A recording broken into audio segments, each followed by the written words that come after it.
Hey everybody, Bryan back out here again for another walk and talk. It's a wonderful Monday morning, not quite noon. I had the day off, so I thought I'd come out and do a little bit of a walk and talk. I'm over here at Reservoir Park, otherwise known as Ivan Lebimov Park, and I would say probably just south of downtown Fort Wayne, Indiana. It's kind of an interesting place for me. It's not a park I go to very often. To be honest, there's not really a whole lot here. The fountain's pretty nice. This water is interesting because it makes me want to magnet fish in there. It does look pretty cool, I must say, but the attraction really is this massive hill back there. It doesn't look like much from our distance here, but it's quite a climb. It takes a minute or two to get up there. I've actually got a little bit of a story about that before I get into the main topic of the day.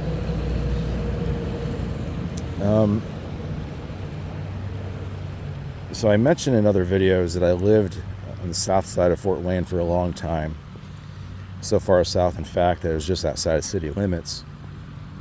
But we still had a Fort Wayne address. What you see to your left here is Clinton Street, which is a southbound road going all the way through the city. The road that kind of covers it on the other side of this hill is Lafayette, and that's the one that goes north. In other words, it's the internal street that feeds off of the highway that kind of cuts the city in half, US 27. And I lived on 27 for a long time, so if you wanted to come to Fort Wayne and you lived out that way, you just take 27 all the way through the city and then pull off wherever you need to. So this park sits in between the two main north-south thoroughfares. So as a kid growing up, and I lived out south for a long time, I'd pass by this park. I never thought much of it because it wasn't really a place I wanted to go except for that hill. And I'm going to double back this way because there's folks fishing in that little pond. I don't know why, but they are. It's this hill that I wanted to come see because as you drive by it, it's so massive. When you take a look at it from the road, it's pretty big. But I never was able to visit. Now last year, right around this time or so, I did make my first attempt to visit this park and climb that hill. And I'm going to save that for the end here. For the end of the video here because of a very specific reason. I had my hopes and wishes and dreams completely shattered by my experience up there on top of the hill, and here's why. Although this area is rather beautiful, it has suffered quite a bit from low development, kind of being forgotten in the grand scheme of things for the city. Everything moved north, eventually southwest. It seems to be continuing that way. The south has been relatively forgotten. And I've got a whole video that touches on that a little more, so I won't retread that too much. But this spot here, this neighborhood, which I believe is called the La Rez neighborhood, has been rather forgotten. Now the park is a nice centerpiece to this. Definitely admit that. But everything around it is, not so appealing. I don't think I'd want to be here at night, put it that way. But what I'm approaching here is one of the entrances to the hill. I don't think I'm going to go up this way. It's kind of got an overgrowth. There's another way up around the side here. as I make my way around to find a good entrance, I'll start getting into the topic of the day. So with the approaching school season, something that I've been thinking about is field trips and what I might be taking part in with the new school season. With our particular school, I'm not sure. Here's one of the entrances. I'll probably come back for this. I want to get through my topic first. One thing I've noticed at the school that I work for is that communication isn't always readily available to me. I kind of have to dig from time to time to find out things that I need to know for field trips and excursions and camp events and all that stuff. And as I was thinking about this, I kind of took a look back to my history in school and the places I've gone to thanks to school opportunities.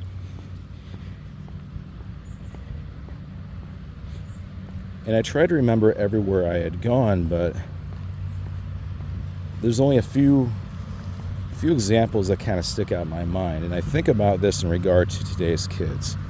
Today's overstimulated, very distracted population of children who are in a school that may not be able to take care of them and their particular needs.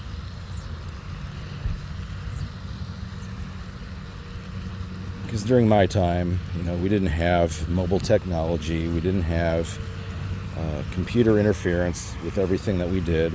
No laptops, no tablets, no phones, nothing like that. If you want to make a call, you better go find a rotary phone or one of those brand new touch button phones. Still hooked into the wall, of course.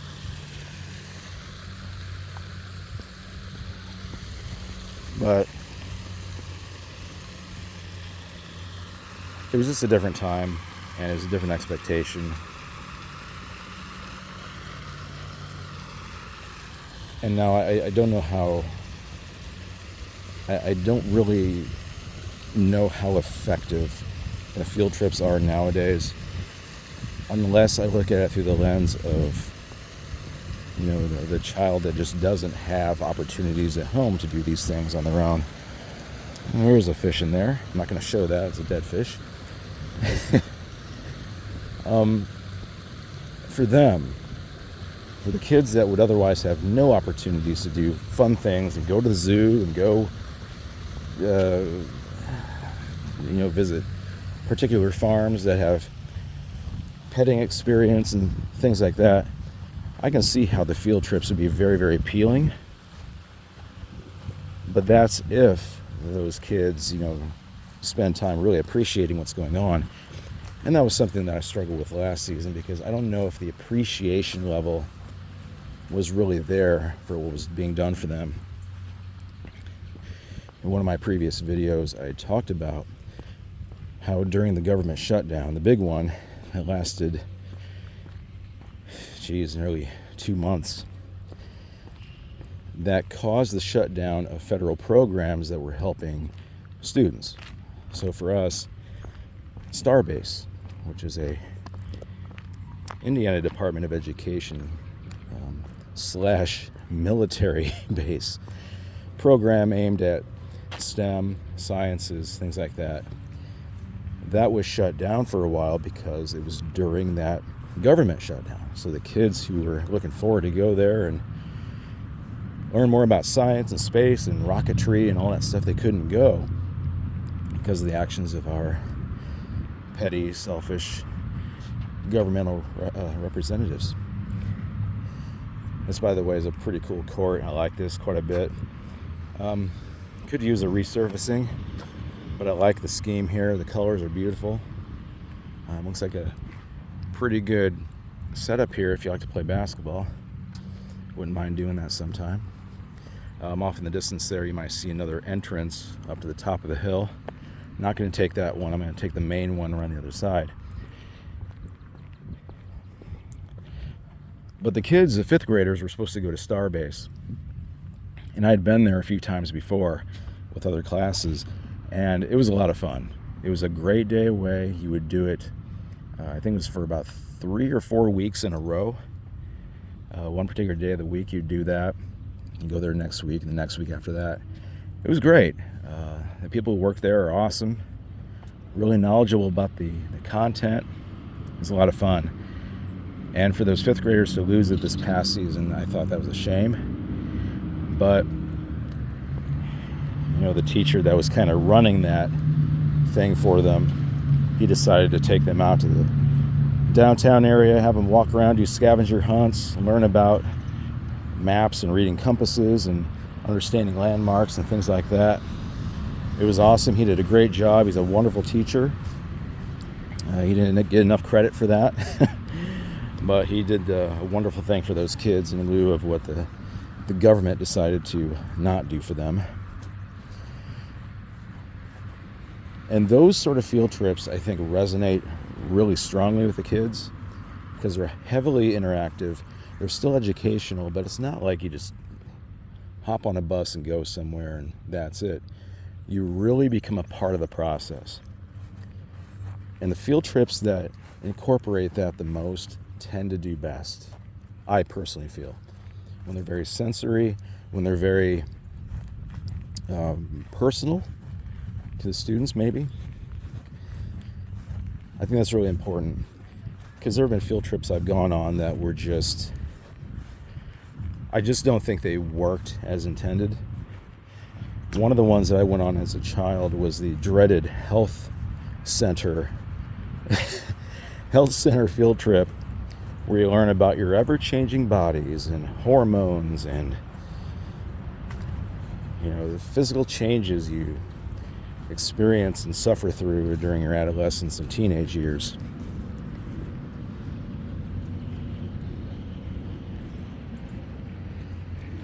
There's another entrance up there. I hear a squirrel over there going at it. Probably going to go up here in a little bit. Keep looking around. I'm not a huge fan of the neighborhood here. And you'll see why here in a bit. But going to the health center was always interesting, though, because you get to see the reactions of the kids as they learn more about these things. And the ones that are pretty even-keeled in the classroom, those are the ones who tend to take that information a little easier. And I always appreciated that. This last time that we went, the boys went in one room, the girls were in another room, for obvious reasons. And I was really proud of the boys. They didn't go berserk. They didn't wiggle too much in their seats. They didn't really treat it like this horrible thing. So I was really proud of them, but at the same time, it's like, why does this not faze them that much? Because it did for us when we were kids, but I think back then,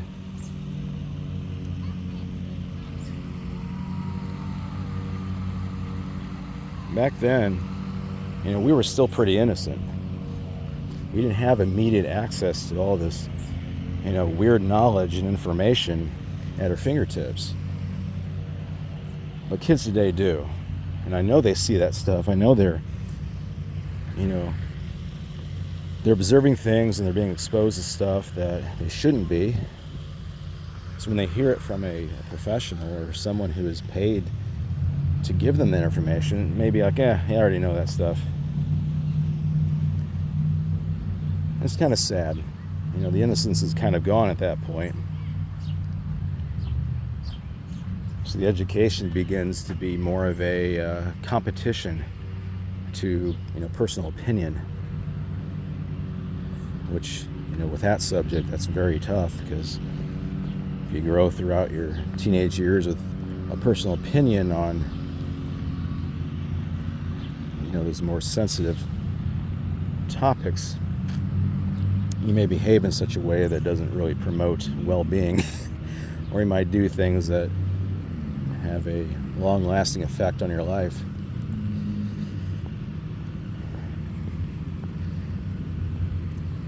So here's a little pavilion. It's interesting how this has 2 levels down there, and then up here there's a pair of doors. I'm not sure if this is a true pavilion like you could rent out for an event or anything like that. I'm gonna check it out. Some bathrooms down there.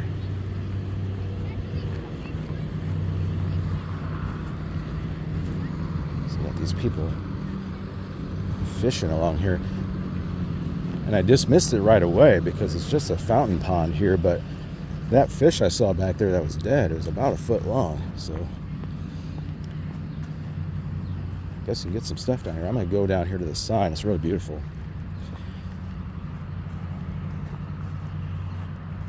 Last September, right after the beginning of the school year, we went to the zoo. And that was a lot of fun. In my video about Violet, my special buddy in the classroom, she and 2 other students and I walked together in the group, just the 4 of us. A lot of fun. I mean, the animals are always nice to look at.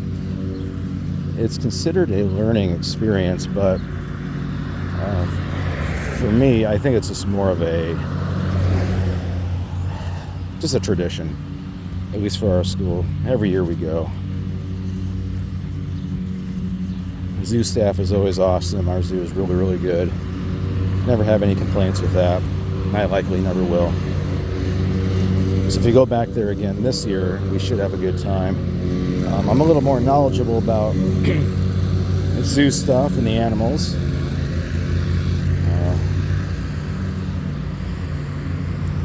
I know a little bit more about the stingrays, kangaroos, and all that good stuff, the giraffes.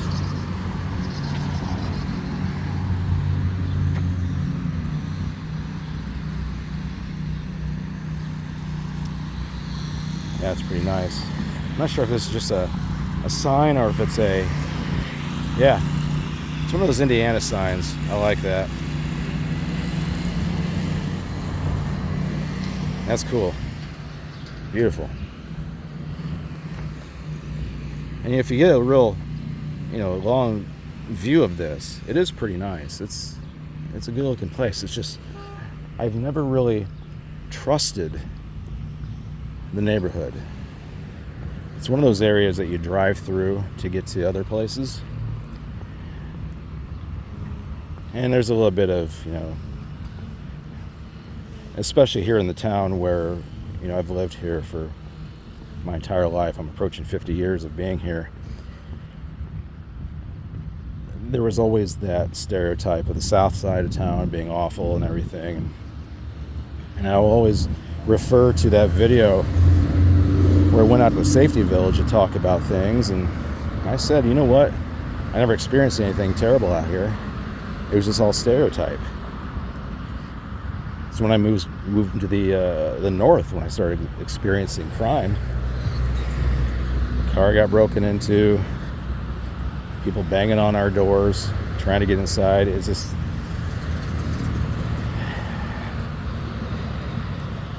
something that when you live in a city long enough, certain biases and stereotypes kind of stick with you, even when it's unfair. And I'm trying to shed that. I'm walking around here, I see the beauty of it because I'm not just driving through. At any other time, I'd be on that road right there, driving right on past this to get south. Maybe go out to the old neighborhood. So to be here again, like I was last year, it feels nicer. It's a beautiful day. I don't feel threatened by anything. But there's still that lingering, there's a little bit of an awkward creep that I feel when I'm here. But I think in time, the more I visit, the more I do things and maybe play basketball or something, I'm going to shed that. So I'm going to make it around this little pond here and then make it up the hill. Now, that itself is a field trip. I'm treating this field trip video as a field trip in itself. because I'm worried at what I'm going to see at the top of the hill.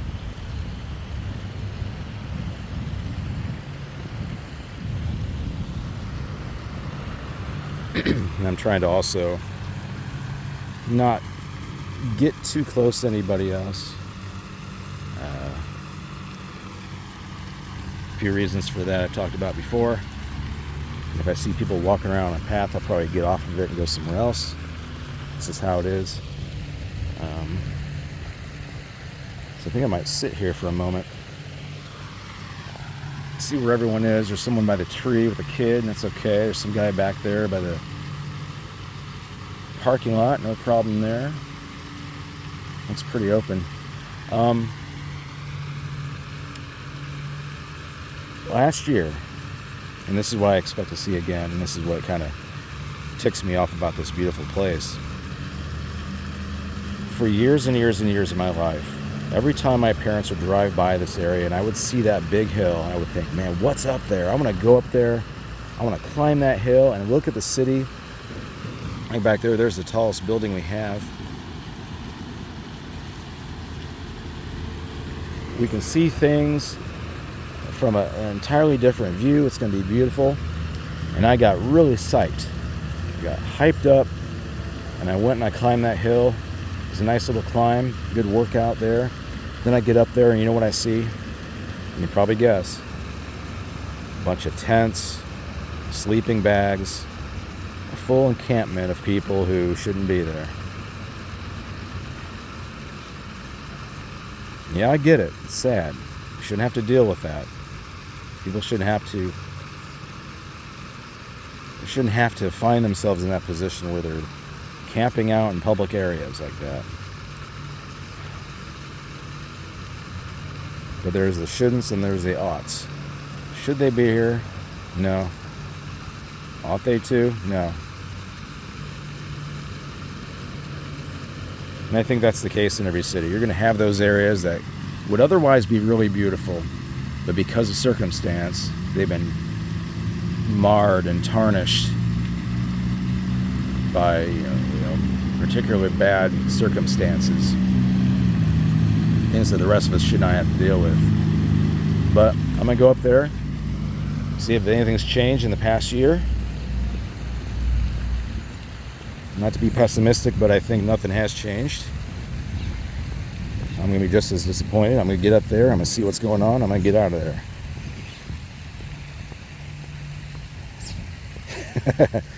Not a great attitude. If you think about field trips in school, what if a kid had that attitude? I'm just going to go, get in there, and leave. I expect the worst. That's not fun. You could be sitting there in the classroom all day, you can go out and do something.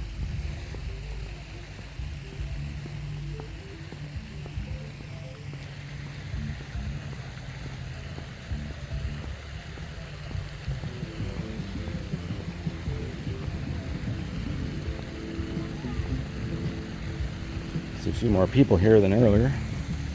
Must be a good time to come out. I'm not sure. I don't come here very often.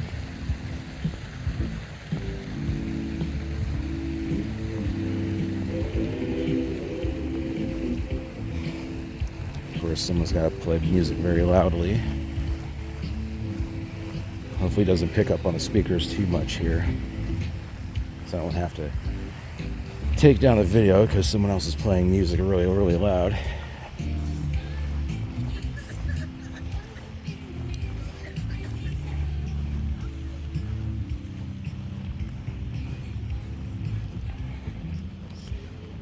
So I think that entrance is... Ugh, there's people over there doing something they shouldn't be doing.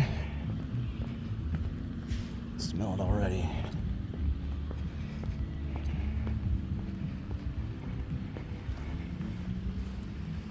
Yep, so this is the entrance.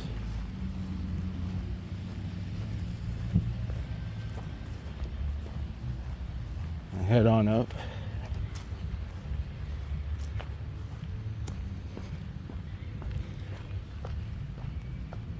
Alright, doesn't seem like much, but this is climb. See, it's about 45, 50 degree.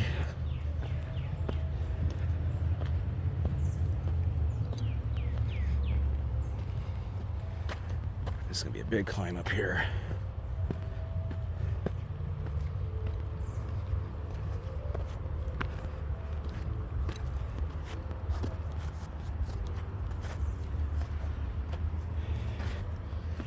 Yeah. It's a bunch of crap. I like to be able to go up there, but I can't. Someone's got their tent right there.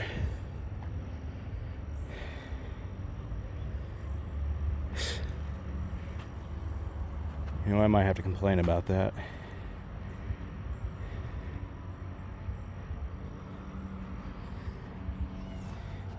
It's hard to tell from here because of the trees, but just this spot alone got a nice view.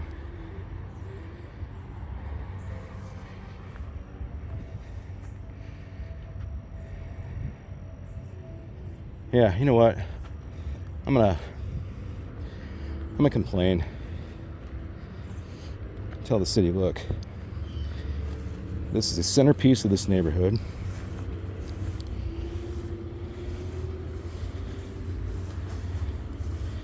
You know, there's people taking advantage of it in ways that they shouldn't be. I know what happens in these locations. One of my workplaces, I'm gonna have to make a run here real quick.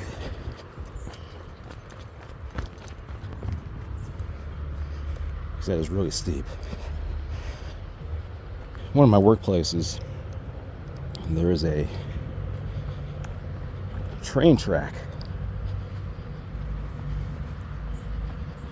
And along this train track, there's a bunch of brush, bushes, trees, and all that good stuff.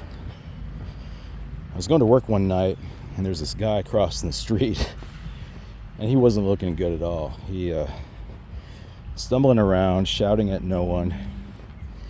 Just walked right out in front of my car, and if I didn't pay attention, I probably would have hit him. So what I did was, I pulled into my parking lot, angled my car as such to kind of keep an eye on him, because I didn't want him to get hurt. So I watched him, and he was just stumbling around, falling over. Couldn't tell if he was drunk or just, dealing with some severe personal issues. And he goes back to these bushes by the train tracks, and there's all these other people there. There's a full encampment. And as I look closer, there were all these tents, mattresses, a bunch of junk back there lining the side of this train track. And it just ticked me off. So I called the non-emergency number for the police and said, hey, there's this guy wandering around. He walked in front of my car. Just was not being safe at all. I think somebody needs to check on him. And they're, as usual, very nice with me and said, sure, we'll come out and take a look. And within 5 to 10 minutes, there were a few cops who showed up on their bikes because it was downtown. And the guy that I described to them, they talked to him, but there were all these other people. And by the time those cops left, 3 of those people were arrested.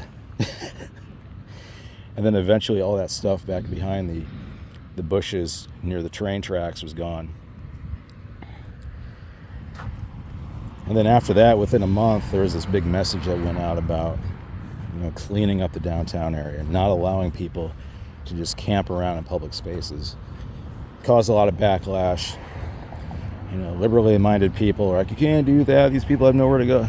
It's like, all right, we get it. But the public arena is not someone's personal bedroom. It's not someone's personal home. Here's something sad. These are these little free libraries. Completely destroyed, no books. Now, if there's ever a neighborhood or an area of town that could use more reading, a little more education, a little more patience, and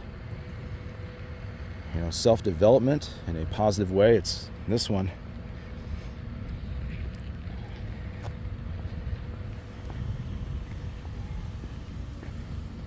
They got the park. That's nice. We got the location. It's beautiful. But what are the people doing? Clearly, as you've seen, they are trying to take over places unfairly. Well, that's my video on field trips. I didn't have a whole lot to say about it. It just kind of crossed my mind that as I approach the new season, we're going to be going places. It's going to be fun. You're going to have those kids that just don't want to do it. They're going to have the kids that are going to need a little bit of help. They're going to need a little bit of hand-holding, extra set of eyes on them. In my experience, those are the kids I tend to, be closer to in the long run. So it's no big deal for me to walk with them and have fun with them and teach them a few things along the way. As the season begins and I learn more, I'll kind of share what we get to do this season and couple that with other topics that might come up, things I haven't thought about yet. Man, that's loud. But until then, have a good rest of your day. Maybe I'll even tell you what happens when I complain to the city about this hill. It deserves better. We deserve better. Take care of yourself.